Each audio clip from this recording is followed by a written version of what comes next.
Madam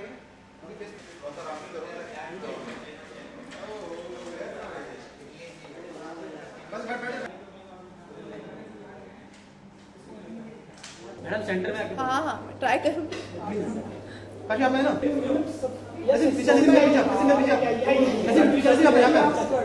एक साल से थोड़ा ज़्यादा दिया है इस फिल्म को, तो मैं 21 जून के लिए बिल्कुल तैयार नहीं हूँ। बहुत ही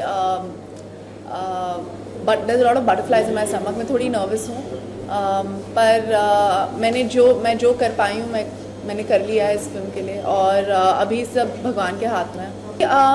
ऐसे बहुत सारे सीन्स हैं इस फिल्म में। ये सीन्स इनके इस फिल्म के जो लेखक हैं हिमांशु शर्मा, वो बहुत ही कैची डायलॉग्स लिखते हैं। आई थिंक ट्रेलर से ही पता चल जाता है कि इनके डायलॉग्स इतने डेयर आई से बहुत लोकल डायलॉग्स हैं। और मैं ऑब्वियसली 15 साल की लड़की नहीं हूँ तो हम बनारस में शूट कर रहे थे, और आपको पता है नॉर्थ में क्राउड्स कैसे होते हैं। और मैं एक स्कूल यूनिफॉर्म में 2 चुटियाँ डाल के गई, और करीब 2000-3000 लोग थे जो शूटिंग देखने आए। उन्हें पता भी नहीं था कि कौन शूटिंग कर रहा है, पर उन्हें पता चल गया कि शूटिंग हो रही है। तो धनुष और मैं स्कूल यूनिफॉर्म में पागलों की तरह से बाहर गए, और हमने कहा भाई लोग कैसे रिस्पॉन्ड करेंगे। और नॉर्थ में कभी कभी लोग थोड़े लाउड हो जाते हैं, पर ऐसा हुआ ही नहीं। तो वो थोड़ी नर्वसनेस थी कि मैं यूनिफॉर्म में चोटीज़ के साथ बाहर जाऊंगी तो लोग कैसे रिएक्ट करेंगे, मैं परफॉर्म कैसे करूंगी इतने सारे लोगों के सामने। और वो बहुत ही एक्चुअली पहले दिन ही हमने 2 शॉट दिए, और पूरी ऑडियंस की, जैसे हम प्ले कर रहे हैं, पूरी ऑडियंस ने तालियां ताली मारी, और they were all like yelling and shouting. और ऑर्डिनरी लव स्टोरी है ये। लव स्टोरी है एक आम लड़के की और एक आम लड़की की। It's about 2 very normal people. और प्यार जो है अगर वो फिल्मों में नहीं होता तो बहुत ही कॉम्प्लिकेटेड होता है, बहुत ही मेसी हो जाता है। आई थिंक लोग और रिलेट करेंगे क्योंकि लोग ऐसे होते हैं ना, जैसे एक डायलॉग है कि डॉक्टर इंजीनियर सब लड़कियों को उठा के ले जाते हैं। और ये मुझे भी पता है, क्योंकि जब मेरी नानी बोलती है कि अगर तुझे मेरी मॉम की साइड की फैमिली में सब इंजीनियर है या सब डॉक्टर है या कोई बैंकर है।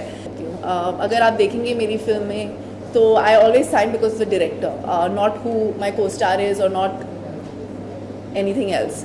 सो ही सेड आपको कौन लगता है कि इस इंडस्ट्री में इस कैरेक्टर को सूट करेगा।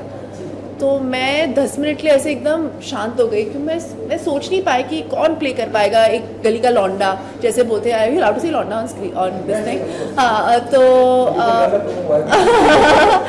तो ही वॉज लाइक मैं सोचता हूँ I said I can't think of anything. तो ही इज लाइक अच्छा मैं तुम्हें एक पिक्चर दिखाता हूँ।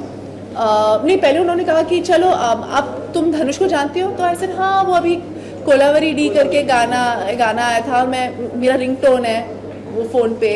और he didn't just one a national award for this film and whatever वो न्यूज़ में आया था कि is the youngest national award winning actor in India और मेल एक्टर इन इंडिया। तो आई सेड वेरी गुड सब। अगर ये बनारसी नॉर्थ इंडियन लड़का है, मतलब लैंग्वेज की दिक्कत तो होगी उन्हें। तो उन्होंने कहा कि नहीं यार, अच्छा वो तो है, पर मैं तुम्हें एक फ़ोटोग्राफ दिखाता हूँ।